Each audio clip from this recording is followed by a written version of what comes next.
Hallelujah. प्रभु की स्तुति हो और एक बार, क्योंकि बीते सप्ताह जो हम लोगों ने संदेशों को देखा था, आप में से बहुतों को याद होगा कि बीते सप्ताह हम लोगों ने एक विषय देखा था कि अपने शरीर को परमेश्वर के लिए कैसे दे। और बीते सप्ताह उसका एक भाग, मतलब रोमियो की पत्री उसका 12वां अध्याय और उसका पहला और दूसरा वचन मैंने पढ़वाया तो था, लेकिन उसका पहले वचन का ही हम लोगों ने क्या किया, जो भी बातें हम लोगों ने देखा उसका पहले वचन को देखा।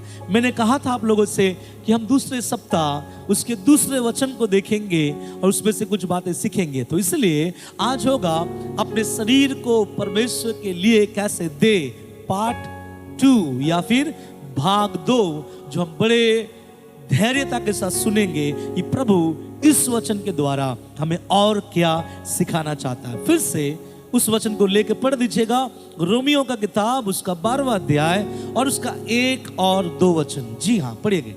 इसलिए हे भाइयों, हाँ, मैं तुमसे हाँ, परमेश्वर की दया हाँ, स्मरण दिलाकर विनती करता हूँ, हाँ, कि अपने शरीरों को जीवित अपने शरीरों को जीवित और पवित्र, हाँ, और परमेश्वर को हाँ, भावता हुआ बलिदान करके चढ़ाओ, भावता हुआ बलिदान करके चढ़ाओ। यही तुम्हारी आत्मिक सेवा यही है। तुम्हारी व्यक्तिगत आत्मिक सेवा है। इस संसार के हाँ, सदृश ना बनो, इस संसार के सदृश ना बनो, परंतु तुम्हारे मन के नए हो जाने से हाँ, तुम्हारा चाल चलन भी बदलता जाए, जिससे तुम परमेश्वर की हाँ, भली और भावती और सिद्ध इच्छा अनुभव से हाँ, मालूम करते रहो।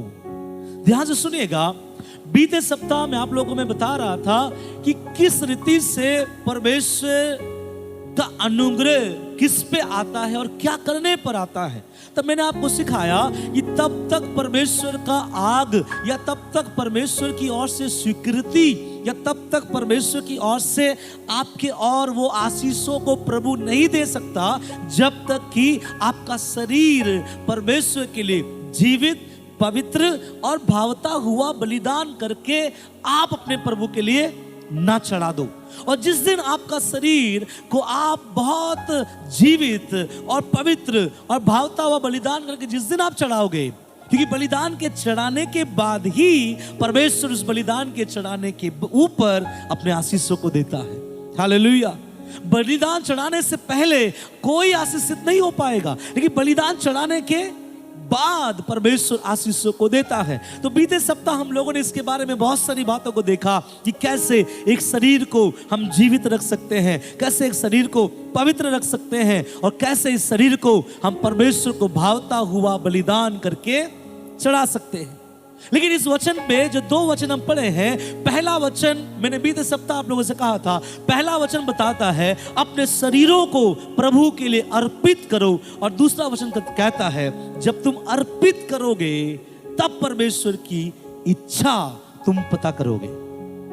मैं फिर से बोलना चाहता हूं, बहुत को ये सोचते हैं कि परमेश्वर तेरी जो मर्जी है इस दुनिया में मेरे लिए कैसा होगा, मैं क्या करूं, मैं कैसा चलूं, मुझे कैसा रहना चाहिए, मुझे कैसा होना चाहिए, तेरी मर्जी क्या है। क्योंकि अगर कोई भी व्यक्ति यीशु मसीह के मर्जी पर नहीं चलता तो मुझे इस बात को आपको बोलना पड़ेगा, आप स्वर्गीय राज्य के लिए तैयार नहीं हो रहे हैं, बल्कि आप ऑटोमेटिकली आप नरक के लिए तैयार हो रहे हैं। क्योंकि बाइबल में कुछ वचन है मैं जो आपको आज दिखाऊंगा, और वहां पे लिखा हुआ है परमेश्वर के वचन में कि प्रभु का वचन के अनुसार प्रभु की मर्जी को जानना बहुत जरूरी है। विदाउट प्रभु की इच्छा को जानकर अगर कोई भी विश्वासी जीवन व्यतीत कर रहा है तो वो याद रखो, वो प्रभु के स्वर्ग राज जाने के लिए नहीं है, परंतु वो नरक जाएगा। क्यों? क्योंकि वो प्रभु की इच्छा पर नहीं चलता।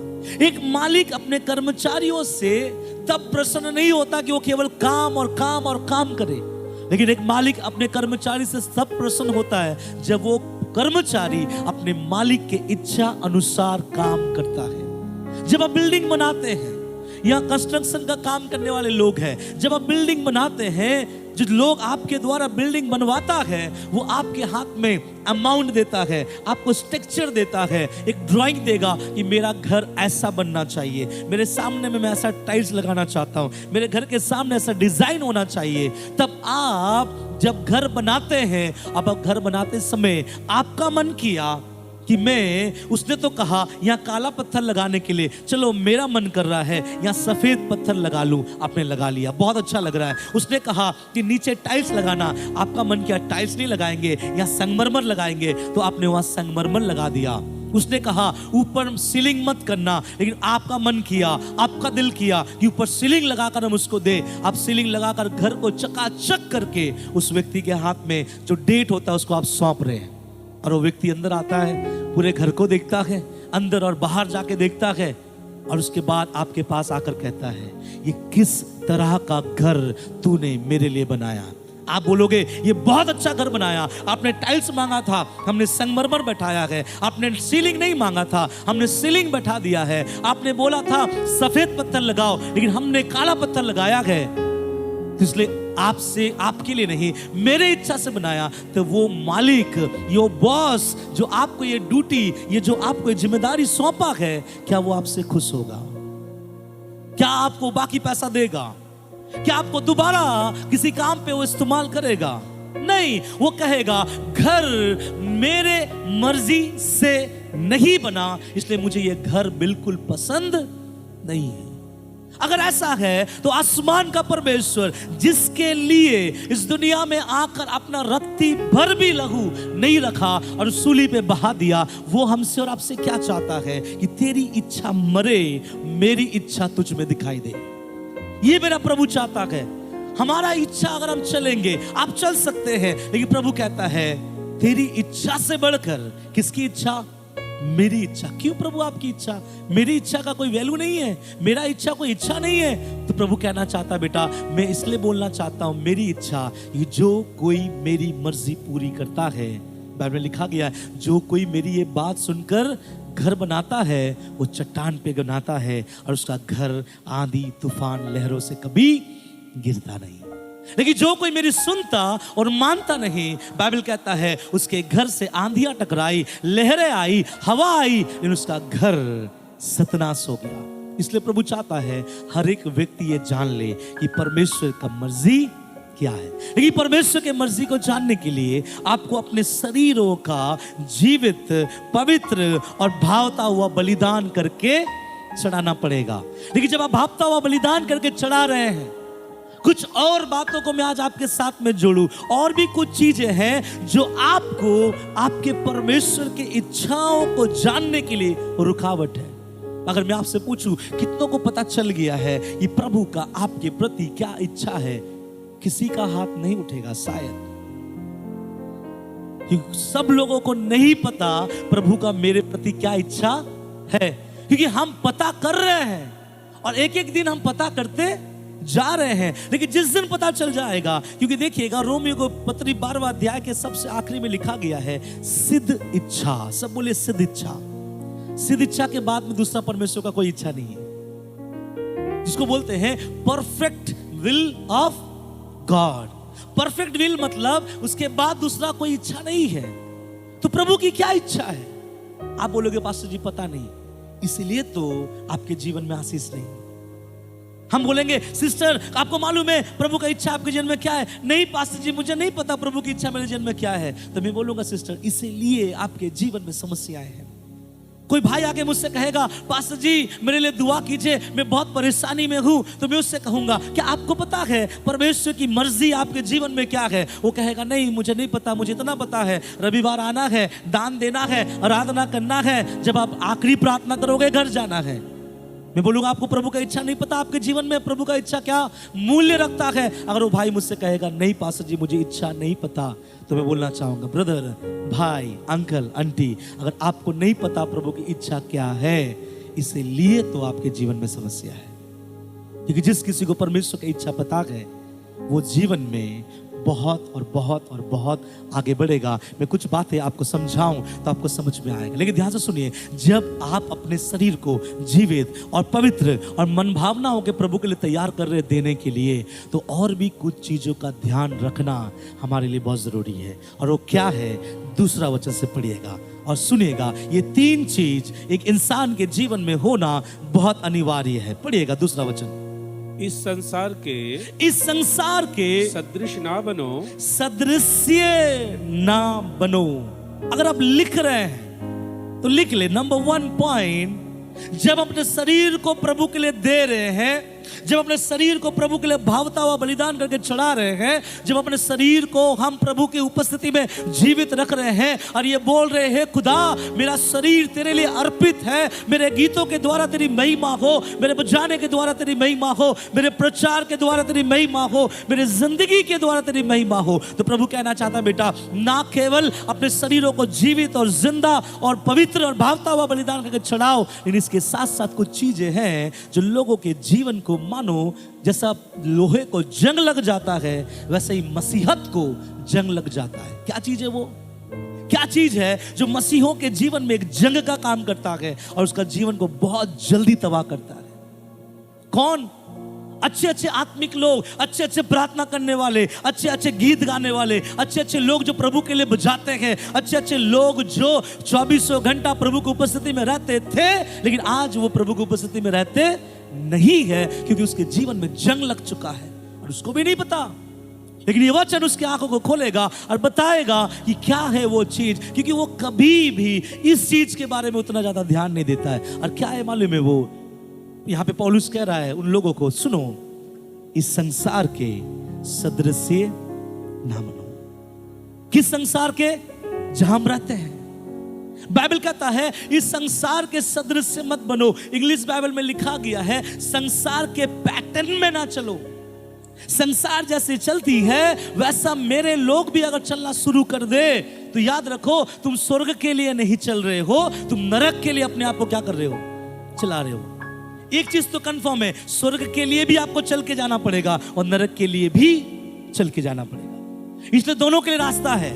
मत्ती सुसमाचार 7 में लिखा है 2 रास्ता है, क्योंकि दोनों में ही आपको चल के जाना पड़ेगा। तो बाइबल कहता है पौलुस के द्वारा कलीसिया को इस बात को बताने के लिए कह रहा है कि अपने आप को समझाओ कि कलीसिया के सदृश्य मत बनो। ऐसा बोला है, संसार के सदृश्य ना बनो, संसार के जैसा मत बनो, संसार का जैसा स्वभाव मत रखो। और क्यों?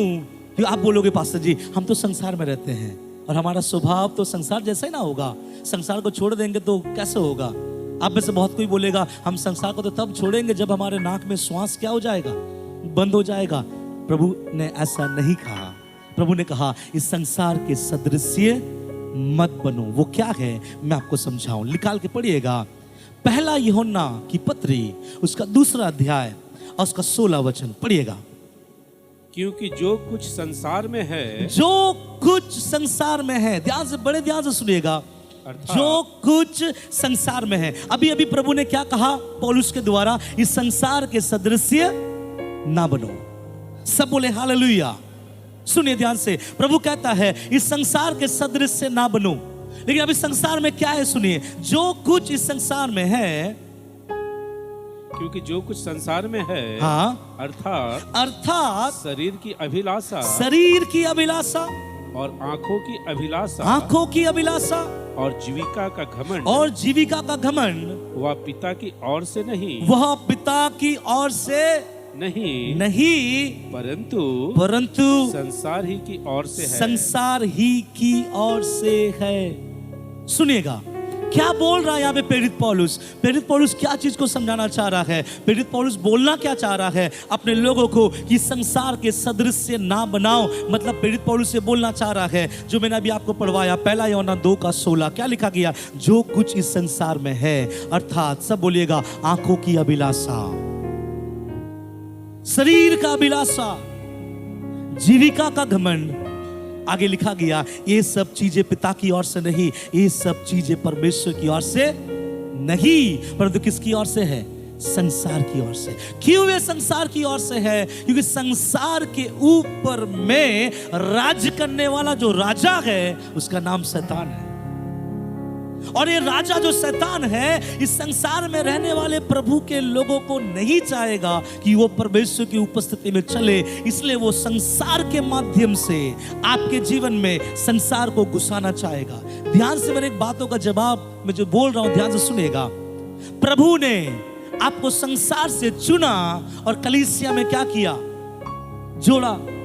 लेकिन आज कलीसिया में संसार घुस रहा है और आज कलीसिया से संसार को क्या करना पड़ रहा है? निकालना पड़ रहा है। जो कि कलीसिया से संसार को निकालने की जरूरत ही नहीं होना चाहिए, क्योंकि यहाँ जितने लोग बैठे हुए हैं सब कहां से निकल के आए? संसार से। लेकिन आज कलीसिया में क्या घुस चुका है? बोलिए संसार। इसलिए आज कलीसिया में ऐसा प्रचार करना पड़ रहा है कि कलीसिया के अंदर आज संसार घुस चुका है। और जहां संसार घुस रहा है, संसार के ऊपर कब्जा करने वाला वो जो सिंह से, जैसे बोलते हैं ना शैतान, जो सिंह वाला, उसके ऊपर क्या करता है?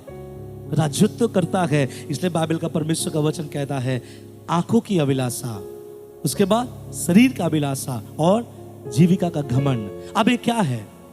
ध्यान से सुनेगा।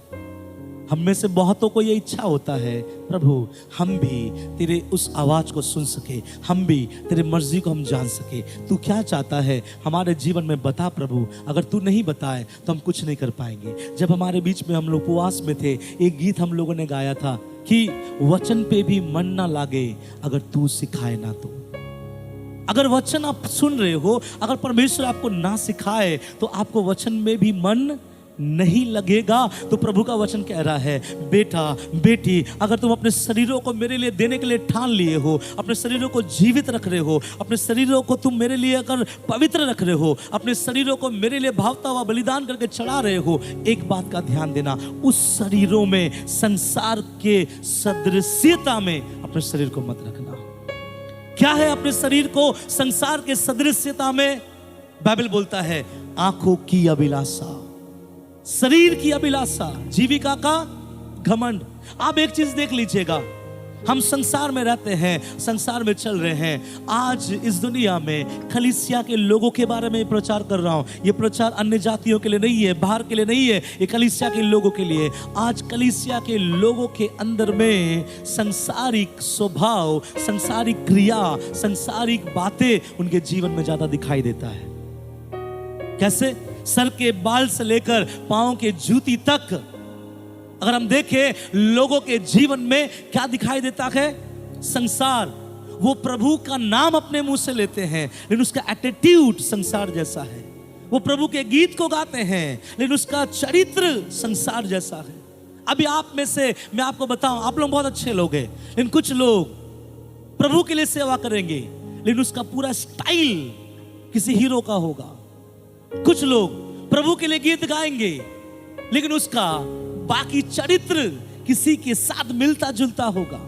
आजकल ऐसा बहुत सारी चीज आ गया, मैं आपको बता देना चाहता हूं। आजकल देखिएगा मसीही जगत में एक चीज बहुत घुस रहा है और मुझे ये बोलना पड़ रहा है। आजकल एक दौर चल रहा है, अरे दौर है किसका मालूम है? टैटू बनवाने का। क्या बनवाने का? टैटू। और मसीही लोग ज्यादातर ये बनवाने के लिए दौड़ रहे हैं। लेकिन मैं आज बता दूं इस वचन के माध्यम से, बाइबल टैटू के विरुद्ध है। बाइबल मना करती है कि कोई उस शरीर पर कुछ ना गुथवाए जिस शरीर को मैंने इस दुनिया में भेजा है।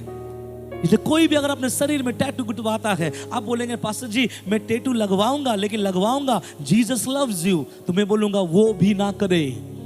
टैटू लगाना बाइबल के वचन के विरुद्ध है। तो आजकल मसीही जगत में टैटू का बहुत क्या है? चलन है। आजकल मसीही जगत में बहुत सारी ऐसे चीजों को हम मान रहे हैं जो अन्य जातियों में चलता है।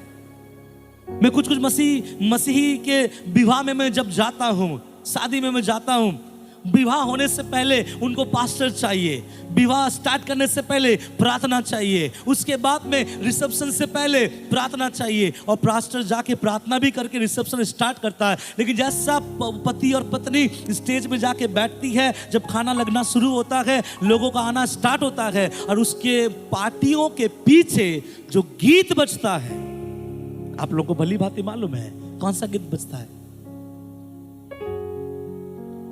सॉन्ग्स, अन्य जातियों के गीत। लेकिन हम बोलते हैं स्टिल आई एम क्रिश्चियन, फिर भी हम क्या है? मसीह है। उसके बाद वही पति पत्नी जब बच्चे उनको होंगे, पास्टर जी के पास आएंगे, प्रार्थना कर दीजिए, सर झुकाएगा, मेरे सर पे हाथ रख दीजिए। फिर वही बच्चा जब पैदा होगा, चर्च में डेडिकेशन किया जाएगा, और उनके घर के बर्थडे में अगर जब जाओ, फिर से वही गीत जो उसके रिसेप्शन में चल रहा था। फिर वो बच्चा बड़ा होता है, जब उनके शादी का समय आता है, पास्टर को बुलाएगा, पास्टर मेरे बच्चे के लिए दुआ कर दीजिए, पास्टर दुआ करता है, रिश्ता लगता है, प्रार्थना के द्वारा शादी बनता भी है। फिर उस बच्चे के रिसेप्शन में भी वही गीत जो उसके माँ बाप के रिसेप्शन में गीत होता रहता है। फिर भी वो कहता रहता है बड़ा कॉलर उठाकर, स्टिल आई एम क्रिश्चियन, अभी भी हम कौन है? मसीह है।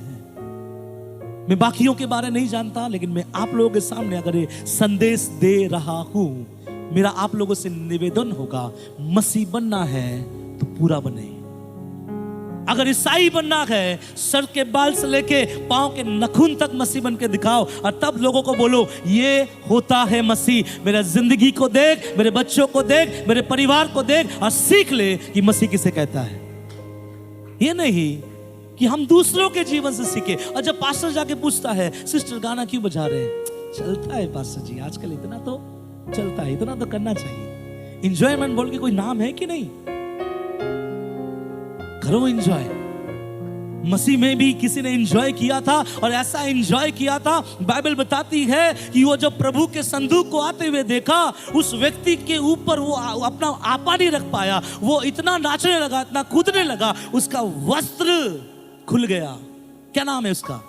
दाऊद। मैं सोचने लगा, प्रभु एक राजा के ऊपर कौन सा वस्त्र होगा? राजकीय वस्त्र होगा।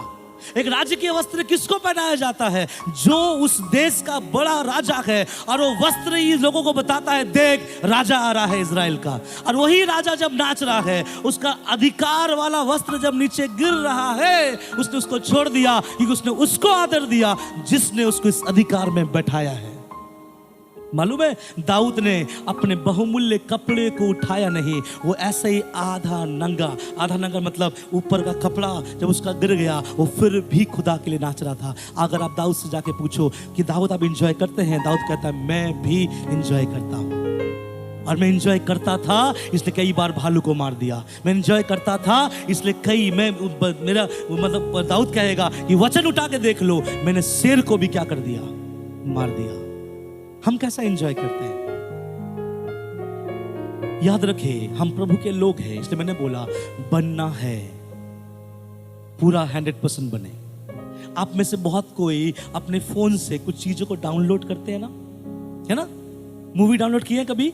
कितने लोग मूवी डाउनलोड किए? अरे किए हैं ना, ठीक है ना, मूवी डाउनलोड किए हैं। अब मैं बताना चाह रहा हूं, आप लोग पहले किए होंगे, अभी नहीं कर रहे होंगे, ठीक है? तो जब मूवी डाउनलोड करते हैं, ध्यान से सुनिएगा, जब मूवी डाउनलोड में आप लगाते हैं, उसमें आता है 20%, 30%, 50%, 60%। जैसा 60% हो गया, आप बोलो बस खोल दो, लगाओ, अब देखेंगे। आप कितना देखोगे? 60% अगर आपका मूवी डाउनलोड हुआ है, तो आप कितना % मूवी देखोगे? बोलिए ना।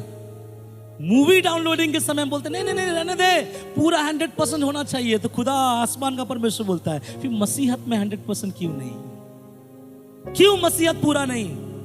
क्यों आधा दुनिया और आधा संसार और आधा कलीसिया का जीवन? इसलिए पौलुस कह रहा है, ये बहुत अच्छी बात है कि तुम अपने शरीरों को बलि चढ़ाने जा रहे हो, ये बहुत अच्छी बात है कि तुम जीवित बनना चाह रहे हो, ये बहुत अच्छी बात है कि अपने आप को पवित्र बना रहे हो, अपने आप को भावता हुआ बलिदान करके चढ़ा रहे हो, लेकिन सुन तो लो, अपने आप को संसार से दूर रखना, संसार के सदृश से ना बनना।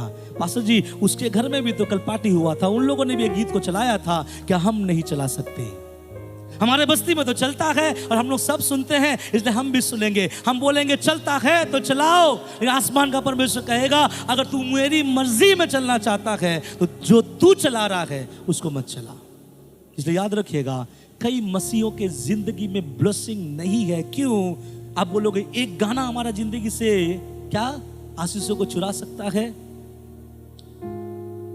एक गाना हमारे जिंदगी से आशीषों को चुरा सकता है? तो आप मेरे घर कभी आइएगा, मेरे वाइफ को मैं बोलूंगा अच्छा सा पकवान बनाने के लिए, और मैं मेरी वाइफ को बोलूंगा एक काम करो, एक चुटकी जहर डाल दो उसमें, और जहर डाल के मिलाओ, और जो भाई और बहन आएगा उसको इतना बोलो खाना बहुत ज्यादा है लेकिन थोड़ा सा जहर मिलाया हुआ है, खा ले। वो कहेगा हम हाथ धो के आ रहे हैं, और पूरा दुम दबा के भागेगा। क्यों? क्योंकि एक चुटकी उसमें क्या है। अभी आप बताइए, क्या ये गाना हमारे जीवन को बर्बाद कर सकता है? जी हाँ। जैसे थोड़ा सा जहर इंसान को बर्बाद कर सकता है, एक गीत हमारे जीवन को प्रभु से खींच सकता है। इसलिए बोल रहा हूं ना, बनना है तो पूरा मसीह बनो। हालेलुया। संसार के सदृश से मत बनो। ऐसी बहुत सारी बातें हैं, ऐसा बहुत सारा स्टाइल है जो मसीहत में घुस चुका है। मैं पहले भी कह चुका हूं, मसीह गीत में कोरियोग्राफी चल रहा है, लेकिन डांस का स्टेप किसी मूवी का, और सब आराम से देख रहे हैं। जब गीत खत्म हो रहा है हम ताली बजा रहे हैं, अब बहुत मगन है। क्या नाचा है उस बहन ने, क्या नाचा है उस भाई ने, लेकिन उस भाई ने, उस बहन ने जो नाच प्रस्तुत किया है वो किसी फिल्म से उठाया हुआ स्टेप है। और हम लोग उसको क्या कर रहे हैं? बड़े तालियों के साथ स्वागत करते हैं कि प्रभु ऐसे बच्चों को और दिया हमारे कलीसिया में। और ऐसे बच्चों को प्रभु अपना इच्छा कभी नहीं बताता, ऐसे जवानों से प्रभु कभी अपना इच्छा नहीं बताता, और ऐसे ही जवान आगे जाके भटक जाते हैं। आपको पता है, जो लोग मंच पे रहते हैं और बहुत अच्छे से करते हैं, अगर उसका मंच को ना संभाले तो मंच का जो अभिषेक होता है ना, उसको नष्ट कर देगा। आप ये मत सोचो जो नीचे बैठे हैं आप बहुत अच्छे हैं, आपसे खतरनाक मेरे ऊपर है। अगर मैं स्टेज में से प्रचार कर रहा हूं, जब प्रभु मेरे बीच, हमारे बीच आके खड़ा होगा ना, तो प्रभु कहेगा सारे विश्वासी बाहर जाओ, पहले मुझे पास्टर संजय का हिसाब करना है। मेरा हिसाब होने के बाद आपका हिसाब होगा। मालूम है आपको, प्रभु का वचन में लिखा गया है। तो मैं बोलना चाहता हूं, बाइबल में प्रभु कहता है, पौलुस कहता है, संसार के सदृश्य ना बनो, संसार से अलग रहो। प्रभु कहता है शरीर का अभिलाषा, आंखों का अभिलाषा और जीविका का घमंड। और ये चीज हमारे ऊपर बहुत ज्यादा हावी हो जाता है। हमारा आंख जो चाहता है हम वो करना चाहते हैं। आपका परमेश्वर क्या चाहता है वो कोई नहीं चाहता।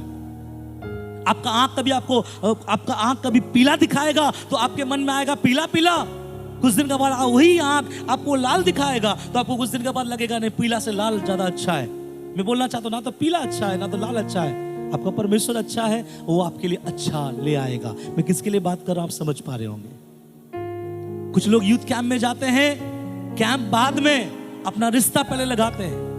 कुछ लोग मीटिंगों में जाते हैं, मीटिंग की बातें बाद में, नंबर एक्सचेंज पहले हो जाते हैं। और उस मीटिंग में जो परमेश्वर की इच्छा आपके लिए थी या था, उसको हटाकर हम संसार के सदृश्य बनते हैं। हम बोलते हैं पास्टर जी बॉयफ्रेंड गर्लफ्रेंड बाहर वाले लोग लेके घूमते हैं, हम भी लेके घूम सकते हैं। मैं बोलूंगा नो, हम परमेश्वर के लोग हैं। हमारा जीवन, हमारा सोच, हमारा चाल चलन अगर प्रभु के अनुसार नहीं है तो हम नरक के लिए तैयार कर रहे हैं, वो भी कलीसिया में बैठकर हालेलुया बोलते हुए। कभी कभी हम नहीं समझते, हम बाहर लोगों के साथ जिंदगी करते हैं। आजकल एक चीज बहुत ज्यादा हो रहा है दुनिया में, हम लोग भी उसमें डूब गए हैं। क्या? Mother's day, father's day, Valentine day, rose day, daddy day, झापड़ डे, चॉकलेट डे, है ना, डॉक्टर डे, ऐसा कुछ डे आ गया है ना। तो ऐसे सब डे को बहुत मनाते हैं। अब देखिएगा हर एक लोगों के व्हाट्सएप में ये डे को बहुत मनाते हैं। जिस दिन मदर्स डे आएगा उस दिन उस माँ का फोटो अपने व्हाट्सएप में रखेगा और बोलेगा हैप्पी मदर्स डे। अब बोलोगे पास्टर जी आप इस डे के विरुद्ध हो। मैं बोलूंगा नहीं, एक ईसाई के लिए एवरी डे अपने माँ का, अपने बाप का, अपने आप का, अपने परिवार का, अपने बच्चे का, अपने लोगों का एक अच्छा दिन होकर उनके जीवन में रहकर उनके साथ जीना चाहिए उसको। Every day happy mother's day, केवल मदर्स डे में नहीं, परंतु तो लोग बोलते हैं आज वैलेंटाइंस डे है, पूरा दुनिया मनाता है पास्टर जी, क्या मैं नहीं मना सकता? तो मैं बोलूंगा जाओ, क्योंकि बाइबल कहता है संसार के सदृश। और आपको मालूम है वैलेंटाइंस डे में ही कई मसीही भाई लोग गुलाब खरीदता है। आप बोलोगे कान में लगाने के लिए? नहीं, किसी और के कान में लगाने के लिए। क्यों मैं बातों को कह रहा हूं मालूम है? आज मसीहत में संसार इतना ज्यादा घुस गया है, हम लोग को चुन चुन के चावलों से, जैसे हम कंकड़ों को निकाल रहे हैं, चावलों के अंदर से जैसे बुरा बुरा चावलों को निकाल रहे हैं, प्रभु के दासों को निकालने के लिए हम मजबूर हैं, क्योंकि कलीसिया के अंदर संसार घुस चुका है। कलीसिया के अंदर अश्लीलता घुस चुका है, कलीसिया के अंदर में गलत चीजें घुस चुकी है। और ये गलत चीजों को लेकर कभी मत सोचिएगा कि आसमान का परमेश्वर ऐसे लोगों को दर्शन देगा, आसमान का परमेश्वर ऐसे लोगों से बातचीत करेगा। क्योंकि प्रभु का वचन कहता है अपने आप को संसार का सदृश्य ना बनाओ। हालेलुया। संसार के अनुसार, किसके अनुसार चले? परमेश्वर के अनुसार। तो कई लोग चर्च में तो आके बैठते हैं, लेकिन उसका क्रिया, उसका सोच, उनका विचार किसके समान? संसार के समान। अपने दोस्तों के साथ जाके बातचीत करता है और उसका दोस्त कहता है, जब दोस्तों के साथ बातचीत होता है उस समय उसका वाइफ का कॉल आता है। ध्यान सुनिएगा, दोस्तों के साथ बैठा हुआ है, उसका वाइफ का कॉल आता है और वो वाइफ से बात करता है। हाँ जी बोलिए, क्या बात है? नहीं, आप घर कब आएंगे? हम आ जाएंगे, आप चिंता मत कीजिए, हम आधे घंटे में घर आ जाएंगे। जैसा कॉल रखता है, उसके बाकी दोस्त लोग बोलता है कौन था यार? अरे तेरी भाभी थी। तो बोलता भाभी से इतने प्यार से कौन बात करता है? वाइफ को अपने पांव के नीचे रख, उतना उसको सर पे मत चढ़ा, नहीं तो वो तेरे सर पे चढ़ के नाचेगी। ये वर्ल्डली थिंकिंग है। दुनिया के लोग सोचता है अपने बीबी को अपने पांव का धूली बनाकर घूम, ये दुनिया के लोग सोचता है। और आपके दोस्त भी यही सलाह देगा कि अपने बीबी को उतना सर पे मत चढ़ा। लेकिन खुदा आसमान का परमेश्वर कहता है कि अपने वाइफ को निर्मल पात्र जानकर अपने संगति में लेकर उसको प्रेम करके चल। मैं क्यों बोलना चाहता हूं, हम क्या सीख रहे हैं आज? दुनिया के अनुसार सीख रहे हैं। हम कैसा चल रहे हैं? दुनिया के अनुसार। हम कहां से अडॉप्ट कर रहे हैं? दुनिया से। लेकिन हमको कहां से अडॉप्ट करना चाहिए था? बाइबल से। कहां से हम बुद्धि ले रहे हैं? दुनिया से। लोग अपने बच्चों को पढ़ाने लिखाने के लिए काफी मशक्कत करते हैं, इसके बजाय कम से कम उसको भजन संहिता 19 याद करवा दो भाई। कम से कम ये तो बता दो कि यीशु मसीह पैदा कहां हुआ था। अब जो हमारे मसीह जगत में कुछ लोग पढ़े लिखे बच्चे लोग हैं ना, उनसे पूछिएगा यीशु मसीह का कितना चेला था? सुना तो था 12, अभी तक 14-15 हो गया होगा, ऐसे बोलेगा। उसको नहीं पता क्योंकि उसके बाप माँ ने प्रभु के वचन से ज्यादा क्या सिखाया। मैं नहीं कहता कि अपने बच्चों को ना पढ़ाओ, लेकिन अगर आपका बच्चा प्रभु का वचन नहीं पढ़ा, कितना भी पढ़ ले व्यर्थ है। क्यों? बाइबल कहता है यहोवा को जानना ही बुद्धि का आरंभ है। प्रभु का वचन कभी नहीं कहता अपने बच्चों को स्कूल मत छोड़ो, लेकिन प्रभु का वचन कहता है पहले जान तो लो जो खुदा ने तुम्हारे नथनों में श्वास होका है, पहले उसके बारे में जानो, फिर तुम जाके पढ़ो। लेकिन कुछ माँ बाप अपने बच्चों को पढ़ाई में इतना घुसा देते हैं, उनको बोलते हैं संडे स्कूल नहीं भी जाके चलेगा, चर्च नहीं भी जाएगा चलेगा, प्रभु के पास नहीं भी बैठेगा चलेगा, लेकिन पढ़ाई और लिखाई नंबर बाय नंबर होना चाहिए। हम किसके समान सीख रहे हैं? क्योंकि बगल वाला घर डॉक्टर बना उसका बेटा, और मेरा बेटा को मुझे क्या बनाना है? डॉक्टर। बगल वाला बेटा इंजीनियर बना, इसलिए मेरा बेटा भी क्या बना? मैं एक बात बता देना चाहता हूं, हर एक इंजीनियर, हर एक डॉक्टर, हर एक बड़े पदवी में बैठने वाले लोगों के जिनमें जब तकलीफ आता है ना, हम जैसे दासों के पास आता है कि सर रख के प्रार्थना कर दो भैया, क्योंकि हम लोग को ये वचन मालूम। इससे अच्छा कि पहले लोगों को वचन मालूम हो और लोग सबके लिए ऐसा लाभदायक बन जाए तो कितना अच्छा होगा। चलिए मैं आगे बढ़ना चाहता हूं, ध्यान से पढ़िएगा यूहन्ना उसका 16 का उसका 33। मैंने ये बातें तुमसे इसलिए कही है कि तुम्हें मुझ में शांति मिले। संसार में तुम्हें क्लेश होता है, परंतु ढाढ़स बांधो। मैंने संसार को जीत लिया है। सब बोलिए, मैंने संसार को जीत लिया है। क्या आपने संसार को जीत लिया है? यीशु क्या बोलता है? मैंने संसार को जीत लिया है। अब मेरा आपसे सवाल है, क्या आपने संसार को जीता है? जब यीशु बोल रहा है मैंने संसार को जीत लिया, सुनिए ध्यान से सारे लोग, जब हम ये बात कर रहे हैं ना कि संसार के सदृश्य ना बनो, इसका मतलब संसार के सदृश्य नहीं बनने के लिए आपको संसार के साथ एक लड़ाई करने की आवश्यकता है।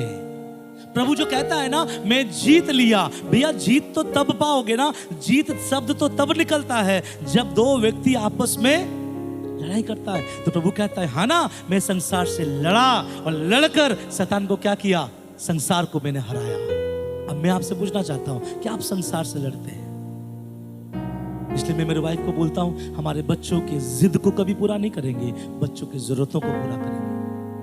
कई बार बच्चे बोलेंगे हमें वो पहनना है, हमें वहां जाना है, हमें वो खाना है, हमें वो देखना है, हमें वो छूना है।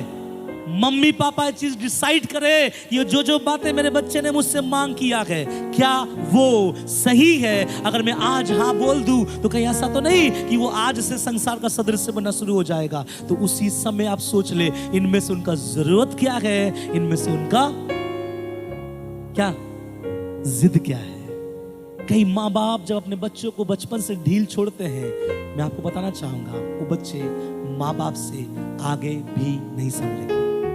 क्यों? क्योंकि आपने बचपन से उसको ऐसा एक ढील दिया ताकि वो बड़ा हो गया ना, अभी वो इतना संसार के साथ सदृश्य बन गया। आप पास्टर को आके बोलोगे पास्टर जी मेरे बच्चों के लिए प्रार्थना कीजिएगा, कलीसिया आए। जी हाँ, प्रार्थना ही उन्हें लेके आ सकता है, लेकिन काश उनको समय रहते रहते हम प्रभु के वचन की ओर उसे लेके बढ़ते। तो इसलिए मैंने कहा बच्चे लोगों को कलीसिया में अनुशासित होकर बैठाना सिखाना चाहिए, क्योंकि ये छोटा है, आज नहीं पता, लेकिन अगर आज बैठेगा आगे जाकर वो सीखेगा। तो प्रभु कहता है मैंने संसार को क्या कर लिया।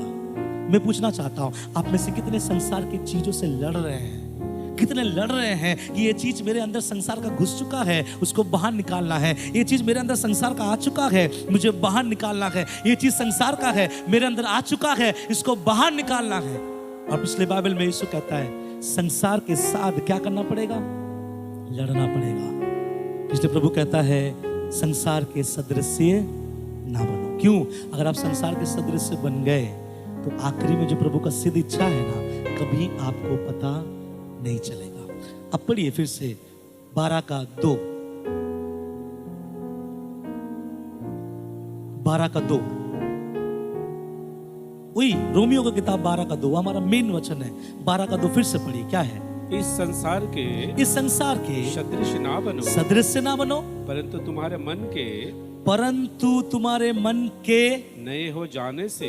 बस सब बोलिए मन के नए हो जाने से। कितनों को पता है यहाँ पे कि जब कोई व्यक्ति उद्धार में आता है उसका मन नया हो जाता है? कितनों को मालूम है? बाइबल का परमेश्वर ऐसा कहता है, 2 कुरिन्ती उसका 5वां अध्याय उसके 17 वचन में ऐसा लिखा है। चलिए पढ़ने की आवश्यकता नहीं है, मैं बता देता हूं। वहां पे ऐसा लिखा है 2 कुरिन्ती 5:17, सो यदि कोई मसीह में है तो वह नई सृष्टि है और देखो सब पुरानी बातें बीत गई। और आगे क्या लिखा है? बातें नहीं हो गई, सब बातें क्या हो गई? नहीं हो गई, नहीं हो गई। दूसरा ध्यान से सुनेगा, मैं आपको जो चीज बता रहा हूं ये आपके लिए बहुत लाभदायक है कि प्रभु के इच्छा को आप क्या कर सके, जान सके। दूसरा प्रभु कहता है तेरे मन के नए हो जाने से। तो आपका मन नया हो गया, कितनों को पता है? क्योंकि मैं तभी प्रचार आगे कर पाऊंगा। ओके, कितनों को ये लगता है कि मेरा मन अभी तक नया नहीं हुआ है? इसका मतलब सबको अच्छा ठीक है। तो सुनिए, बाइबल कहता है तेरे मन के नए हो जाने से। इसका मतलब जब तू समझ लिया, तू जान लिया कि तू यीशु को अपना उद्धारकर्ता के रूप में ग्रहण कर लिया, इसका मतलब वो परमेश्वर तेरे मन को क्या कर दिया है? नया कर दिया। और जब नया कर दिया, नया में पुराना चीजों का दिखाई जाना अच्छी बात नहीं, ठीक है? कभी कभी ऐसे होता है ना, आप लोग देखे होंगे कुछ लड़के जवानी में 50-50 लड़कियों का नंबर अपने फोन में रखता है और शाम 6 बजे से स्टार्ट होता है। मैं नाम नहीं लेना चाहता किसी का, क्योंकि किसी ना किसी का नाम तो हो ही जाएगा दुनिया में। तो कोई भी शाम को इसको, 6:30 बजे इसको, 7 बजे इसको। और जब उस लड़कों से पूछा जाता है किससे इतना बातचीत करते हो? फ्रेंड। कौन है? दोस्त। कौन सा दोस्त? मेल वाला या फीमेल वाला? बोलेगा फीमेल वाला। तो एक मेल फीमेल के साथ ही ज्यादा क्यों सटता है? ज्यादा क्यों अट्रैक्टिव होता है? यही अट्रैक्शन पाप का कारण होता है, हम लोग को नहीं पता। लेकिन इस पाप को ढांपने के लिए एक शब्द आ गया है, क्या है? दोस्त है हम लोग, वी आर जस्ट फ्रेंड। चलिए ऐसे फ्रेंड उनको मुबारक। लेकिन यहाँ लिखा गया, मैं जो बोल रहा हूँ, शाम से लेके पूरा रात तक वो क्या करते रहता है? बातचीत करते रहता है। ध्यान से सुनिए, जब बातचीत करते रहता है, अचानक उस लड़के का उसके माँ बाप ने देखकर उनको विवाह कर दिया। अब विवाह होने के बाद वो लड़का फिर से दूसरा दिन शाम से 6 बजे से लेकर रात 10 बजे तक वही लड़कियों से बात करेगा, जैसा पहले करता था वैसा बात करेगा। क्यों? क्या चीज उसको नया कर दिया?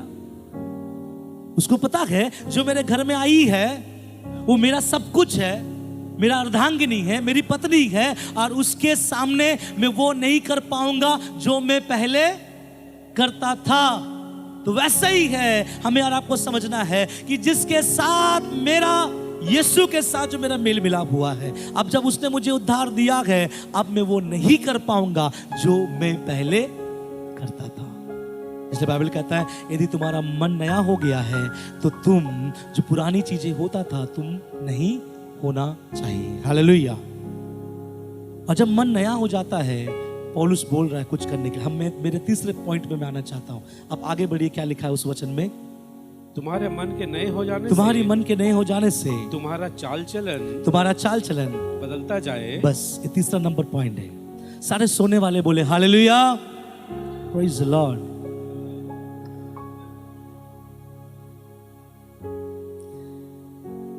बहुत जन, इसका मतलब देखिए, मैं जब बोलता हूँ सारे सोने वाले बोले हालेलुया, इसका मतलब कुछ लोग ऐसे भी सोते हैं।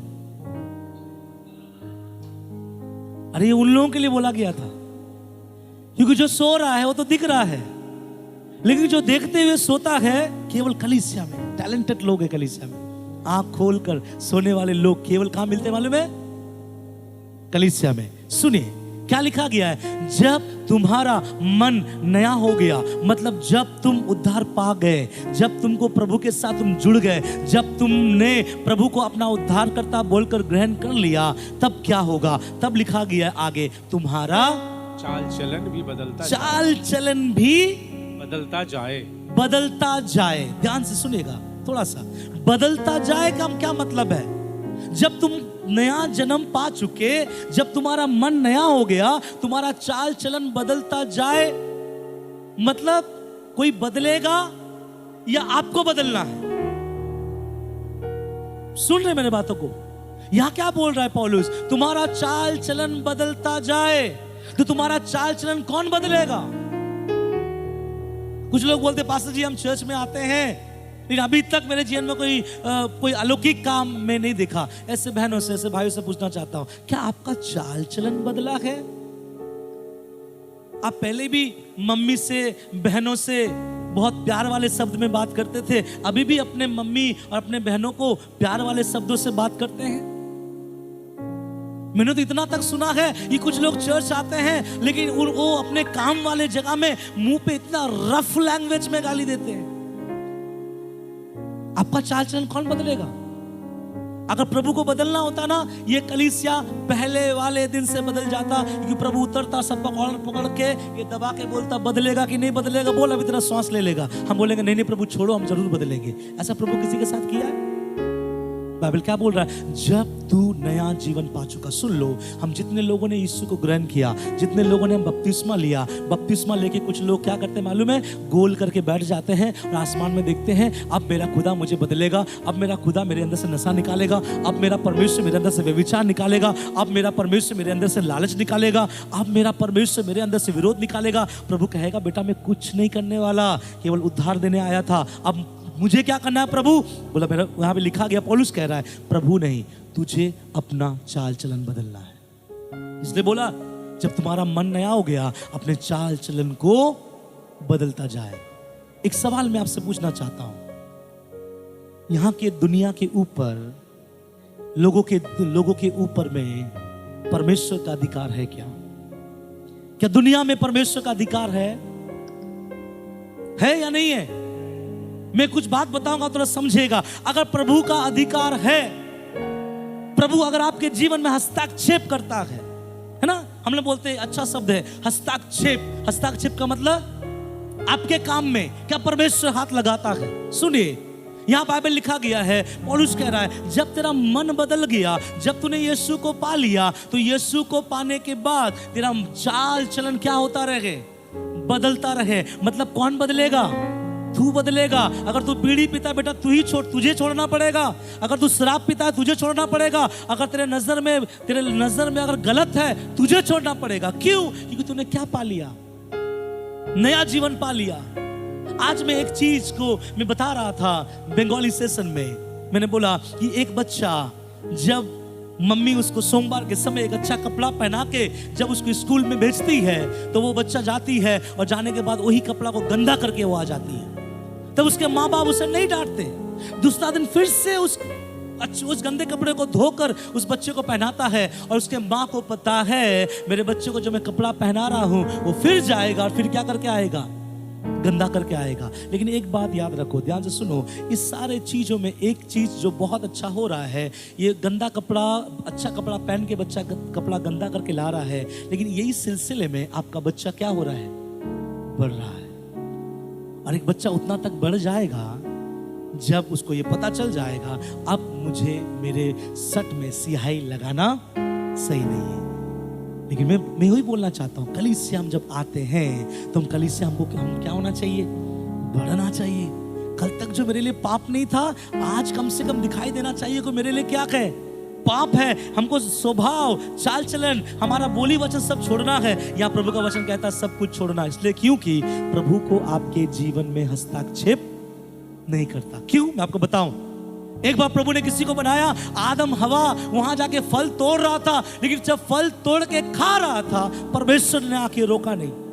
कैन अपने छोटे भाई को जब मर्डर कर रहा था परमेश्वर ने आके रोका नहीं। जब प्रभु ने अब्राहम से कहा, हे अब्राहम तू चिंता ना कर, तेरे अपनी पत्नी सारा के द्वारा मैं एक संतान दूंगा, लेकिन अब्राहम अपना विश्वास को थोड़ा खोकर हाजिरा के साथ जब बच्चा पैदा कर रहा था तब परमेश्वर ने आके अब्राहम को रोका नहीं।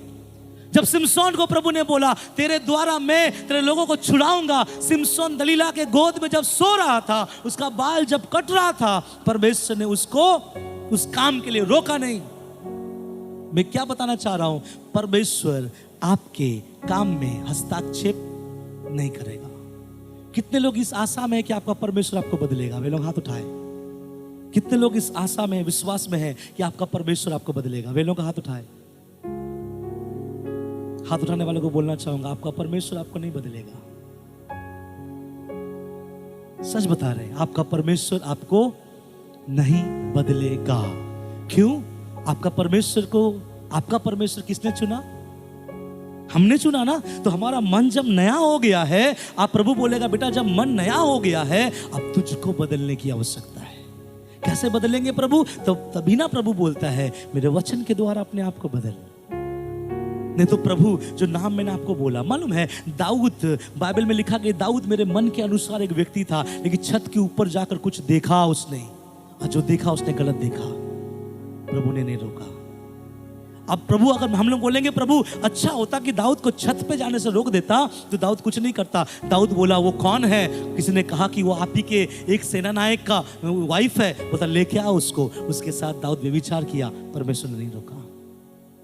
परमेश्वर यहां भी रोक लेता तो बहुत अच्छा होता, क्योंकि दाऊद के द्वारा एक मर्डर होने से बच जाता। दाऊद ने बोला इसके हस्बैंड को एक षड्यंत्र रचा और उसके हस्बैंड को मरवा डाला। उस समय भी परमेश्वर ने नहीं रोका। मैं बताना क्या चाह रहा हूं आप लोगों को, स्पिरिचुअल लाइफ कैसे बढ़ता है, आत्मिक जीवन कैसे बढ़ता है? कलीसिया आने से। और आत्मिक जीवन कलीसिया आने से और कलीसिया से ये भोजन ले जाने से, और ये भोजन ले जाने के बाद उसको अपने कदमों और चिन्हों पर ले आने से एक व्यक्ति स्पिरिचुअल बनता है। हालेलुया। आप कलीसिया आओगे, बैठोगे, जाओगे, एंजॉय करोगे, गाना बहुत अच्छा था, प्रचार बहुत अच्छा था, pastor ji what a message, बहुत मजा आ गया, रोमटे खड़े हो गए। मैं रोमटे खड़े करने के लिए नहीं, एक दिन आपको स्वर्ग राज में आपको खड़ा होना पड़ेगा और वहां का आसमान का परमेश्वर पूछेगा आपसे कि वचन सुनता था तो क्या करता था? तो प्रभु इसलिए ना बोल रहा है अपने आप को बदलो। कितने लोग अपने आप को बदल रहा है? बीते दिनों में मैं एक वचन पढ़ रहा था, बहुत अच्छा लगा। उसमें एक व्यक्ति बोल रहा है मैं एक खेती के बगल से होकर जा रहा था तो मैंने एक खेती देखा। नीति वचन में लिखा गया है। और वो खेती मैंने देखा, क्या देखा, वहाँ सब कई कटीले झाड़ी पड़े हुए हैं और वहाँ पे बिच्छू पौधों से भर गया है, वहाँ का जो बाड़ा है हट गया है। तब मैंने उस चीज को देख कर ज्ञान प्राप्त किया और मैंने बोला, क्या लिखा है मालूम है? छोटी सी नींद, एक और झपकी और हाथ पे हाथ रख के लेटे रहना, तब तेरा कंगालपन तेरे जीवन में डाकुओं के समान क्या हो जाएगा? आ जाएगा। मेरे बात को ध्यान सुनिएगा, मैं बोलना ये चाहता हूँ। बहुत लोग बोलते हैं प्रभु मुझे पैसे वाला बना, प्रभु बोलेगा मैं तुझे मेहनती बनाऊंगा, पैसे वाला तेरा मेहनत तुझे बनाएगा। बहुत लोग बोलते हैं प्रभु से, प्रभु मुझे स्पिरिचुअल बना, 6-6 घंटा में प्रार्थना करूं, प्रभु बोलेगा पहले आधा घंटा तो पार कर। हम आधा घंटा पार नहीं कर पा रहे हैं, आंख खोल दे रहे हैं, यीशु मसीह के नाम से आमीन बोल दे रहे हैं, आधा घंटा प्रार्थना करके तू ता रे रा गाली वाली सब बक दे रहे हैं, और हमारे दिल की इच्छा है, चाह है कि हम क्या करें। एज ए पास्टर मैं आपको एक बात बताना चाहता हूं, स्पिरिचुअल लेवल आपका बढ़ाने के लिए परमेश्वर का वचन है, पवित्र आत्मा है, यीशु मसीह है, लेकिन इनके सपोर्ट से ज्यादा आपका अपना योगदान बहुत जरूरी है। अगर मैं सुबह नहीं उठूंगा, वो परमेश्वर मेरा कान पकड़ के सुबह नहीं उठाएगा। अगर मैं बाइबल नहीं पढ़ूंगा, वो परमेश्वर मेरा कान को पकड़कर बाइबल नहीं पढ़वाएगा। मेरा दावा है इसी चर्च को खत्म करने के बाद आप चले जाइए और जाके आज 3 से जो 6 बजे का शो है, वो काउंटर में जाके खड़े होकर आप टिकट काटिए। परमेश्वर का आत्मा आपको रोकेगा नहीं, परमेश्वर आपको रोकेगा नहीं। आप बोलेंगे मैं प्रभु भोज खाकर टिकट काउंटर में टिकट काटा, मैं प्रभु भोज खाने के बाद, फिल्म देखने के बाद मैं जाकर भट्टी में दारू भी पिया, लेकिन प्रभु ने मेरे हाथ को नहीं रोका। हेलो भैया, प्रभु कभी किसी को रोकेगा नहीं। अगर प्रभु रोकता तो कैन से हाबिल का मर्डर रोक देता, अगर प्रभु रोकता तो हवा को फल खाने से रोक देता, अगर प्रभु रोकता तो दाऊद को छत पे जाने से रोक देता, अगर प्रभु रोकता तो सिमसन को बोलता क्यों सोता है दलीला के गोद में। अगर प्रभु रोकता तो अब्राहम हजीरा से ही बच्चा पैदा, हजीरा से नहीं, सारा से ही बच्चा पैदा करता। गलती से भी हजीरा के पास, क्या समझ रहे हैं आप लोग? कौन बदलेगा आपको? बोलिए ना, कब बदलोगे? कब डिसाइड किए कि हम प्रभु के लिए आगे बढ़ेंगे? कब डिसाइड किए पाप छोड़ने के लिए? कब सोच रहे हैं कि आज के बाद इस चीज से मैं तौबा करता हूं, इसको मैं आगे नहीं लूंगा? वचन सुनने में बहुत अच्छा लगता है, लेकिन जब वचन के साथ आपका मुलाकात होगा ना, तब आपके रोंगटे खड़े हो जाएंगे। इसलिए नहीं कि वचन बहुत अच्छा है, इसलिए कि वचन बहुत डरावना है, क्योंकि वचन आपको आईना दिखाता है। प्रभु कहता है अपना चाल चलन को क्या कर। कुछ लोग बोलता है प्रार्थना कीजिए पास्टर जी, मेरे मुंह से बहुत गाली निकलता है, तो मेरा मुंह से गाली निकलना बंद कर रहा है। मान लीजिए मैं उसके सर पे हाथ रख के प्रार्थना करूं, शायद वो गिर जाएगा। सारे विश्वासी लोग सोचेगा गिरा, पास्टर हाथ रख के प्रार्थना किया, क्या हो गया? गिरा, तो शायद उसके अंदर चला गया। उसके पीछे पीछे घर जाइए। मेरा विश्वास है प्रार्थना से पहले जितना गाली देता था, प्रार्थना के बाद उससे ज्यादा गाली देगा, क्योंकि गाली देना प्रार्थना से नहीं जाता।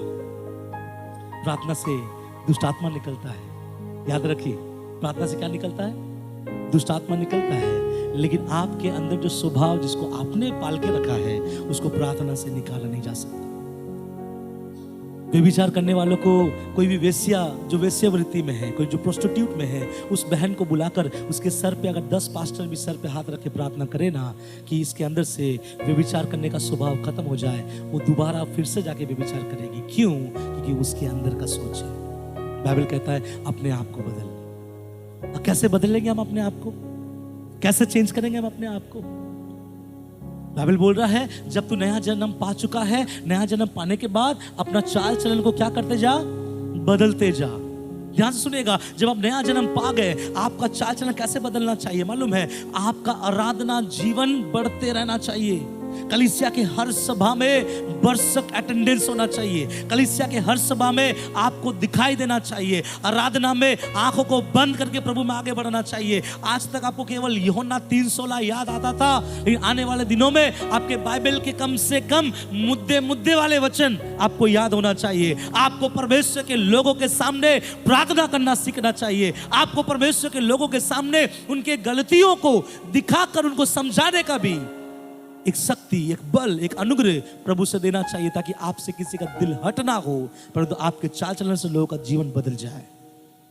केवल चर्च आएंगे और घर जाएंगे तो हम भी वैसा है जैसा संसार में हो रहा है। हालेलुया। संसार में क्या हो रहा है? जो हो रहा है वो कलीसिया में भी हो रहा है। इसलिए प्रभु का वचन कहता है अपना चाल चलन को क्या करते जाओ, बदलते जाओ। अगर आप सुबह 9 बजे उठते हैं तो अपने चाल को थोड़ा बदलो ना, कि मैं सुबह 8 बजे उठूंगा। जो लोग 8 बजे उठते हैं वे अपने चाल चलन को बदलो ना, कि मैं सुबह 5 बजे उठूंगा। जो 5 बजे उठता है थोड़ा बदलो, कि मैं सुबह 4 बजे उठूंगा। जो कम से कम 2 लाइन पढ़ने के बाद उसको हाय आना शुरू हो जाता है, वो अपना चाल चलन बदलो, कि मैं आज के बाद कम से कम 1 चैप्टर पढ़ना शुरू करूंगा। हम ये चीज में नहीं होते हैं, इसलिए ब्लेसिंग नहीं होता है। एक वचन मैं आपको बोलना चाहता हूं, भजन संगीता उसका एक में ऐसा लिखा गया है, क्या ही धन्य है वह पुरुष जो दुष्टों की युक्ति पर नहीं चलता, वो जो पापियों के मार्ग में खड़ा नहीं होता, और जो ठट्टा करने वाली मंडली में नहीं बैठता, परंतु वह तो यहोवा की व्यवस्था पर रात दिन ध्यान करता रहता है। इसलिए जो कुछ वो पुरुष करे वो क्या होता है? सफल होता है। क्यों वो पुरुष का काम सफल होता है? आप बोलोगे पास्टर जी क्योंकि रात दिन वो वचन पढ़ता है। मैं बोलूंगा रात दिन वचन पढ़ने से पहले उसने क्या छोड़ा? हाँ, वो दुष्टों की युक्ति पर चलना बंद किया, पापियों के मार्ग में खड़ा होना बंद किया, ठट्टा करने वालों के मंडली में बैठना बंद किया। उसके बाद वो क्या किया?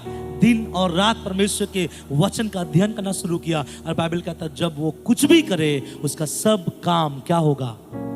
हालेलुया। या कितने लोग हैं जिसका काम सफल होता है? इसका मतलब जो लोग हाथ नहीं उठाए उसका काम आज सफल होता है। होता है ना? चलिए हाथ नीचे कीजिए। मैं सच में बता रहा हूं, मैं इसलिए आपसे पूछना चाह रहा हूं, कितने लोग ऐसा है जिसका काम असफल हो जाता है, कुछ भी करता है वो असफल हो जाता है? एक जन, मुझे लगता है मैं तो सीधे लोगों को प्रचार कर रहा हूं। परफेक्ट धूरी बजेगा, सारे के सारे लोग ऐसे उठते हुए चले जाएंगे, एक भी बंदा इस कलीसिया में नहीं छूटेगा। वाओ, मैं धन्य हूं ऐसा कलीसिया का पासवान बनके, जो एक भी व्यक्ति इनपरफेक्ट नहीं है, बल्कि हर कोई परफेक्ट है। Praise God. प्रभु आप जानते हो, जो लोगों ने हाथ नहीं उठाया उनसे आज बातें कीजिए आप।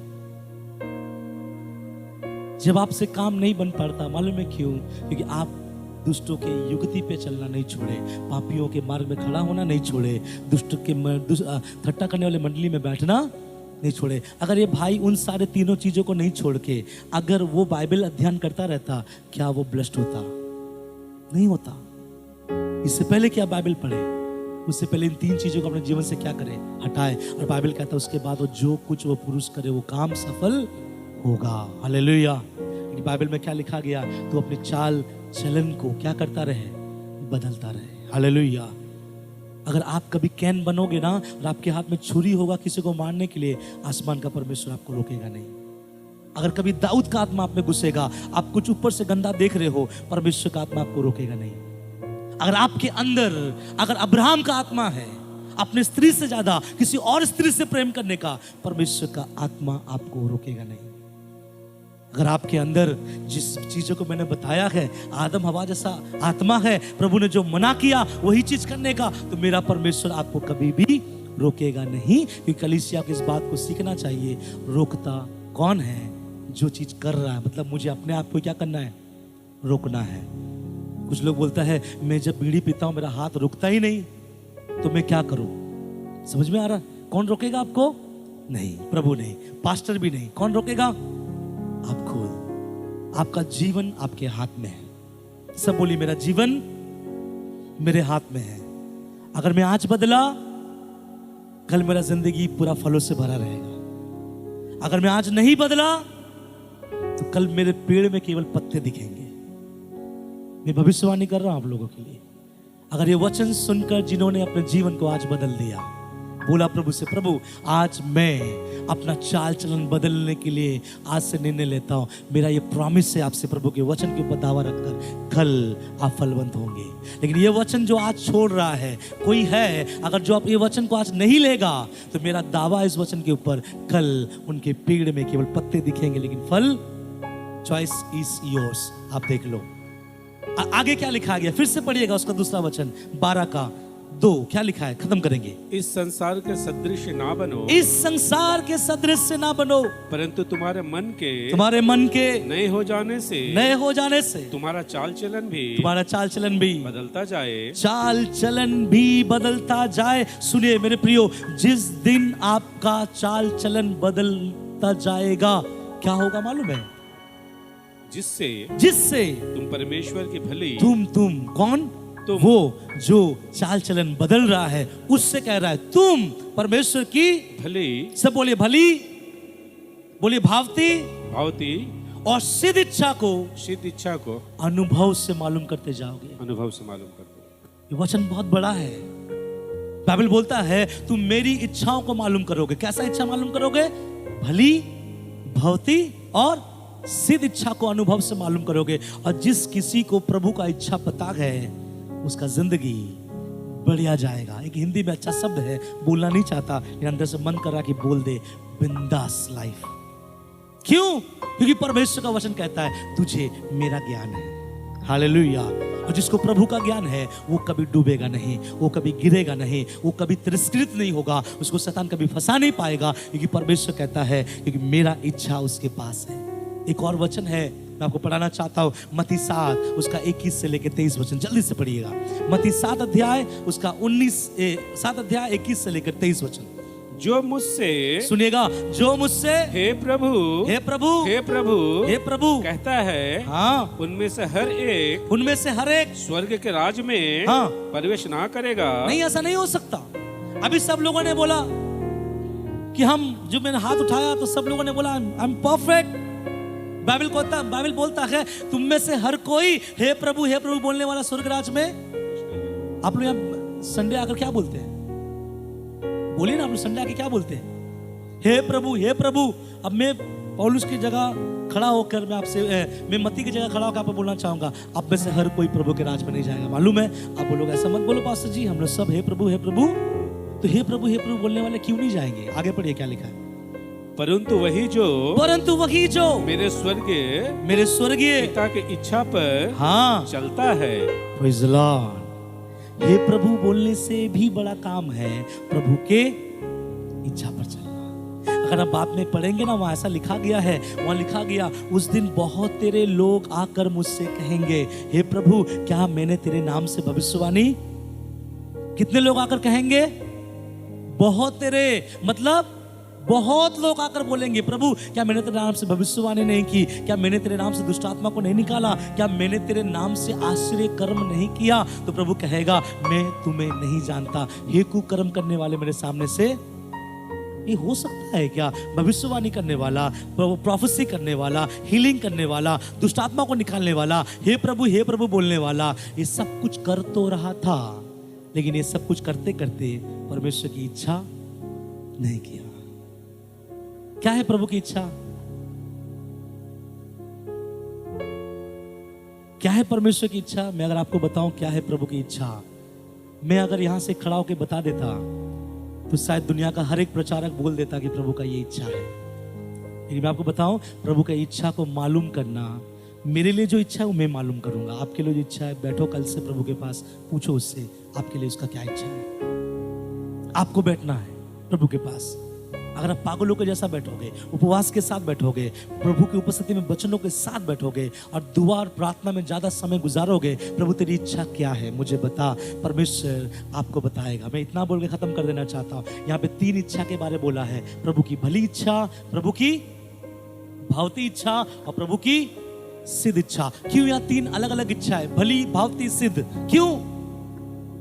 जितना अधिक आप खोदोगे उतना अधिक पानी आपको मिलेगा। जितना अधिक आप प्रभु से जुड़ोगे आप उतना जान पाओगे प्रभु का इच्छा क्या है। अब मालूम है आप लोगों को प्रभु का भली इच्छा मालूम है। क्या है प्रभु का भली इच्छा? अगर पूछे क्या है प्रभु का इच्छा, आप लोग इतना बोलोगे, पास्टर जी संडे चर्च में आना, दशवांश देना, आराधना के समय हाथ उठाना, गवाही के समय गवाही देना, प्रभु भोज के समय प्रभु भोज लेना, यही है प्रभु की इच्छा। मैं बोलूंगा हाँ ये प्रभु की इच्छा है, ये तो भली इच्छा है।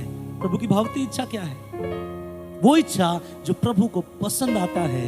तब मुझे आपको बोलना पड़ेगा, आपको बाइबल पढ़ना है, दुआ में बैठो, प्रभु बताएगा उसका भली इच्छा क्या है। और जब भली इच्छा आप क्रॉस करोगे, एक दिन समय आएगा वो आपको अपना सिद्ध इच्छा बताएगा। सिद्ध इच्छा के बाद उसके अलावा दूसरा कोई इच्छा नहीं है। हालेलुया। एक बात बताकर और एक वचन पढ़ा के मैं खत्म करूंगा। जब एक लड़का एक लड़की से विवाह करता है, ध्यान से सुनिए, जब एक लड़का एक लड़की से विवाह करता है, लड़का ऑफिस से शादी के दूसरे दिन जब काम से वो घर आ रहा है, पकड़ लीजिए, तब उसका नया दुल्हन, उनका नया पत्नी जैसा दरवाजा खोलती है, जैसे उसके पति को देखती है, तुरंत वो किचन जाएगी और उसके लिए क्या लेके आएगी? एक गिलास ठंडा पानी। ठीक है? और एक गिलास ठंडा पानी उसको ला कर देने समय, उसके बाद जो बैग उसने रखा, उस बैग को उठाकर जहां रहना था वहां रख देगा। तो ये सब जो चीजें हैं, उस बहन को, उस पत्नी को कैसे पता कि ये चीज मेरे पति को अच्छा लगेगा? क्योंकि उसको मालूम है ये भली इच्छा है। जब लोग आता है तो लोगों को क्या देना चाहिए? पानी देना चाहिए, उनका हेल्प करना चाहिए, उनके चीजों को उठाना है, ये भली इच्छा है। लेकिन अगर उसके हस्बैंड के साथ जब थोड़ा समय बीतता है, 1 महीना, 2 महीना, 3 महीना, तब उसके हस्बैंड के साथ रह रह के उसको समझ में आता है कि उसके हस्बैंड को गुस्से साथ पानी नहीं, गुस्से साथ चाय पसंद है। उसका हस्बैंड भी पहले दिन उससे क्या ले लेता है? पानी ले लेता है, लेकिन उसका हस्बैंड को ये पसंद है कि वो गुस्से साथ कोई चाय ना दे, परंतु उसको कोई पानी ना दे, परंतु क्या दे? लेकिन ये चीज उसकी पत्नी को कब पता चला? 1-2 महीना के बाद। कैसे पता चला? अरे उसके साथ रह के उसको समझकर कुछ और दिन के बाद, जैसे मान लीजिए मैं और मेरा पति कहीं पे गए, मान लीजिए कोई चीज मुझे खाने के लिए, मैं कहीं दूर में हूं और मेरे लिए कोई चीज खाने के लिए निकाल रहा है, मेरी पत्नी बोलता नहीं मत निकालिए, वो नहीं खाएगा, क्योंकि उसको पता चल गया कि मेरा इच्छा क्या है। कोई अगर उससे पूछे तुम्हारे पति को मैं एक कलर का शर्ट देना चाहता हूं, तो मेरी पत्नी बोलेगा ये कलर का शर्ट मत दीजिए, क्योंकि ये कलर का शर्ट उसे पसंद। तो उसको कैसे पता चला मेरी इच्छा क्या है? कैसे पता चला? क्या मेरी वाइफ शादी के दूसरा दिन पता चल गया मुझे खाने में क्या पसंद, मुझे पीने में क्या पसंद? अभी पीने में बोलने से गलत मत लीजिएगा, ठीक है? शरबत, जूस, पानी इसी को लीजिएगा। तो मुझे पीने में क्या पसंद, मुझे कौन सा कलर का कपड़ा पसंद, मैं किस समय पे क्या करना पसंद करता हूं, मैं क्या देखना पसंद करता हूं, मैं कहां जाना पसंद करता हूं, ये मेरी वाइफ मेरे साथ रह के आज इतना मज चुकी है कि मुझे एक पेपर दे दो, वो मेरे जिंदगी को पूरा लिख देगी। उससे पूछो इसको लेके स्टडी किया था क्या? बोलेगा नहीं, उसके साथ संगति किया था और संगति ने मुझे मेरा बुद्धि खोला। तो मेरा आप लोगों से सवाल है, क्या ऐसे अपने परमेश्वर के साथ संगति करते हैं? जब आप प्रभु के साथ संगति करोगे ना, तब ना पता चलेगा प्रभु को क्या पसंद है, प्रभु को क्या अच्छा लगता है, प्रभु आपके लिए क्या चाहता है। एक आखिरी वचन, क्योंकि यीशु मसीह ने भी इस बात को कहा था, लूका 22 उसका 42 देखिएगा क्या लिखा है, जल्दी से निकाले। हे पिता, यीशु मसीह गत्समनी बगीचा में आखिरी समय पे जब प्रार्थना कर रहा था, बड़े दुख के साथ प्रभु ने प्रार्थना किया। क्या प्रार्थना किया? हे पिता, यदि तू चाहे तो इस कटेरे को मेरे पास से हटा ले। तो भी मेरी नहीं, सुनिए, तो भी मेरी नहीं, परंतु तेरी ही इच्छा पूरी हो। तो भी तेरी इच्छा क्या हो? पूरी हो। मैं चाहता हूँ भी सीरियस हो जाए, थोड़ा मुझे मेरी तरफ देखे। आखिरी समय जब प्रभु यीशु मसीह पकड़वाया जाना था, गत्समनी बगीचा में प्रभु ने भी परमेश्वर से बोला, हे प्रभु, अगर हो सके तो ये कटोरा का मतलब ये है, जो दंड मेरे ऊपर आएगा, लोग मेरे दाढ़ी को नोचेगा, लोग मेरे मुंह पे थूकेगा, लोग मुझे कोड़े मारेंगे, लोग मुझे घसीटेंगे, मुझे जो सूली पे मरना होगा, ये कटोरा मेरे सामने से हट जाए। लेकिन तुरंत उसने बोला, तो भी मेरी नहीं, किसकी इच्छा? वाह! अब मैं एक बात बताकर खत्म करूंगा। प्रभु का इच्छा जब आप बोलोगे, करोगे, आसान तो नहीं है। क्योंकि यीशु ने जब बोला तेरी इच्छा पूरी हो, प्रभु को मालूम था, प्रभु को मालूम था, जब मैं परमेश्वर को बोल रहा हूँ तेरी इच्छा पूरी हो, मतलब मेरा हाथ थोड़े दिन के बाद कोई आके बांधेगा, कोई मेरे गाल पे चाटा मारेगा, कोई मेरे दाढ़ी को नोचेगा, कोई मेरे पीठ में चाबुकों से घात करेगा और मैं सूली पे टांग दिया जाऊंगा। इस सब चीजों को जानते हुए प्रभु ने बोला, मेरी नहीं, तेरी इच्छा पूरी हो। लेकिन मैं एक बात बताना चाहता हूं, उन लोगों ने प्रभु को पकड़ा, मारा, पीटा, घायल किया, लेकिन प्रभु का सूली पे क्या चढ़ा? बताइए ना, प्रभु का सूली पे क्या चढ़ा? वो लोगों ने प्रभु के किस अंग को मारा? उस लोगों ने प्रभु के शरीर को मार डाला। मैं वचन जब स्टार्ट किया था, आप लोगों को मालूम है, प्रभु ने वचनों के द्वारा कहा, हे भाइयों, मैं तुमसे विनती करता हूं, अपने शरीरों को जीवित, पवित्र और मेरे मन भावना होकर बलिदान करके चढ़ाओ, यही तुम्हारी आत्मिक सेवा है। और आगे क्या लिखा गया है? संसार के सदृश से ना बनो, परंतु तुम्हारे मन के नए हो जाने से तुम्हारा चाल चलन भी बदलता जाए, जिससे कि तुम परमेश्वर की भली, भावती और सिद्ध इच्छा अनुभव से मालूम करते जाओ। मालूम है, प्रभु उस दिन अपने शरीर को क्या कर रहा था? सूली पे चढ़ा रहा था, क्योंकि ये प्रभु परमेश्वर का क्या था? इच्छा था। इसलिए आप लोगों के लिए भी परमेश्वर का क्या इच्छा है?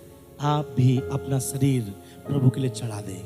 किसके समान? सूली पे नहीं, जीवित, पवित्र और भावता हुआ, संसार का सदृश से नहीं, संसार से अलग, एक नया मन के साथ, एक चाल चलन को बदलते हुए जब आप प्रभु की इच्छाओं को जानोगे, जब आप प्रभु में चढ़ाए जाओगे। आपको मालूम है, प्रभु पूरा 3.5 साल तक लोगों के अंधेपन को ठीक किया, लोगों की बीमारी को ठीक किया, मुर्दों को चिल्लाया, लेकिन प्रभु उद्धार दिया जब उसका शरीर को छन्नी छलनी किया गया। जब शरीर मरा, तब दुनिया के लोगों पर क्या आया? उद्धार आया। लेकिन जब वही शरीर दुनिया में था, किसी को उद्धार नहीं दिया प्रभु। सबको क्या दिया? टेम्पोररी हीलिंग दिया। किसी का आंख नहीं दिखता, आंख दिखा दिया। किसी के परिवार में दिक्कत था, प्रभु ने ठीक कर दिया। किसी को भूख लगा, प्रभु ने रोटी खिला दिया। किसी के जीवन में तकलीफ है, प्रभु ने ठीक कर दिया। लेकिन जिस दिन प्रभु का शरीर मारा गया, उस दिन के बाद प्रभु एक बात कहता है मरने से पहले, सब कुछ पूरा हुआ। इंग्लिश में दूसरा शब्द में बोलता है टेटलेस्टाई, दैट मींस कंप्लीट। और प्रभु के मरने के द्वारा हम बोलते हैं ना, तेरे कोड़े खाने से मैं क्या होता हूं? बिना कोड़े खाए तो हम चंगे नहीं हो पाएंगे। इसलिए याद रखिए, अगर प्रभु अपने शरीर को दिया, दुनिया के तमाम लोग उद्धार पाए। आपका शरीर जब प्रभु के लिए जीवित, मन भावना और प्रभु के लिए अगर आप दोगे पवित्र बनाकर, आपको नहीं पता ये शरीर कईयों के जीवन के उद्धार का कारण बनेगा। हालेलुया। आपको पता है आपके बस्ती के लोग क्यों नहीं यीशु को देख पा रहे? आप जहां रहते हैं, मैं एक बात बोलना चाहता हूं, मसीह लोग प्रभु के बारे में प्रचार बहुत चिल्ला चिल्ला के करते हैं कि प्रभु ये करता है, प्रभु वो करता है, प्रभु ऐसा चलता है, प्रभु ने मुर्दों को जिला दिया, प्रभु ने लाजर को जिला दिया। लेकिन जिसको आप बताते हैं ना, वो आपके शब्द को सुनता और देखता आप ही को ही है। और उनके जीवन में आपके मुंह के बोली से ज्यादा प्रभाव आपका चरित्र ले आता है। आपके बगल वाले प्रभु में सुसमाचार से नहीं, आपकी जिंदगी से आएंगे। कब आएंगे? जब वो जिंदगी प्रभु के लिए जीवित, भावता हुआ, बलिदानों के जिस दिन चढ़ जाएगा, संसार से अलग, तब परमेश्वर आप लोगों के द्वारा बिना बताए, चैलेंज है मेरा, बिना बताए लोग प्रभु के उद्धार में आएगा। हालेलुया। क्यों आएगा पता है? क्योंकि आपके जीवन से कौन दिखेगा? कौन दिखेगा? क्योंकि आपने अपने आप को बहुत पहले क्या कर लिया? मार दिया। हालेलुया। बहुत पहले आपने मान लिया। इसलिए बाइबल कहता है, हे भाइयों, अपने शरीरों को जीवित और पवित्र और मेरे मन भावनाओं के बलिदान करके चढ़ाओ। हालेलुया। तो हम अपने आप को प्रभु के लिए देने के लिए तैयार हैं। संसार के सदृश से मत बने, चाल चलन को बदलिए। आज के बाद ये मत सोचो कि मेरा जीवन को प्रभु बदलेगा। प्रभु ने आपका जीवन को बदल चुका है, बस उसको आपको जीवन में लाना जरूरी है। मेरा ये अपील है, मेरा वचन से आप लोगों के जीवन में एक अपील है। वचन जो है ना, वो कभी नहीं बदलेगा। ये वचन कभी बदलेगा ना। आपको मालूम है, कई हजारों सालों से वचन प्रचार हो रहा है, कई हजारों सालों से ये वचन प्रचार हो रहा है, फिर भी लोग उद्धार में नहीं आ रहे। क्यों उद्धार में नहीं आ रहा है? कई देश उद्धार में आ गए, कितने बड़े बड़े देश, पूरा का पूरा देश प्रभु में आ गया। लेकिन आज भी कई देश, कई सिटी, कई बस्ती, कई गांव इसी वचन का ना प्रचार हो रहा है, उद्धार में क्यों नहीं आ रहा है? आंसर क्या मालूम है? बोलने वाला शरीर ठीक नहीं है। आप चाहते हैं कि आपके प्रार्थना से मुर्दे जिंदा? कितने लोग चाहते हैं आपके प्रार्थना से मुर्दे जिंदा हो? मैं बहुत सीरियस हूं, मैं मजाक नहीं कर रहा हूं। अगर आप नहीं उठा रहे हैं, भूल जाइए, सेवा प्रभु आपको नहीं देगा। लेकिन अगर आप उठा रहे हैं, मैं सच में मजाक नहीं कर रहा हूं, मैं प्रभु के आत्मा में बातें बता रहा हूं आप लोगों को। अगर आप जब पास्टर बोलता है ना, कभी कभी लोगों को लगता है मजाक हो रहा है, चलो उठा लेंगे, नीचे कर लेंगे, उठा लेंगे, नीचे कर लेंगे। यहाँ से मजाक करूंगा, मेरा परमेश्वर मुझे मार डालेगा। ये पुलपिट है, ना तो पुलपिट से झूठ चलता है, ना पुलपिट में छल दिखाई देता है। अगर पुलपिट को बहुत लोगों ने झूठ के लिए इस्तेमाल किया, छल के लिए इस्तेमाल किया, बाइबल बताता ढेर हो गया उन लोगों ने। तो मैं यहाँ से मजाक नहीं करता हूँ। जब मैं बोलता हाथ उठाओ तो मैं किसी कारण से उठाता हूँ। इसलिए मैं पूछता हूँ कि आप चाहते हैं आपके द्वारा मुर्दे जिंदा हो? क्या आप चाहते हैं आप लंगड़ों को चलाएं? क्या आप चाहते हैं आपके एक संदेश से हजारों लोग जैसे बदल गया पतरस से, आपके संदेश से बदल जाए?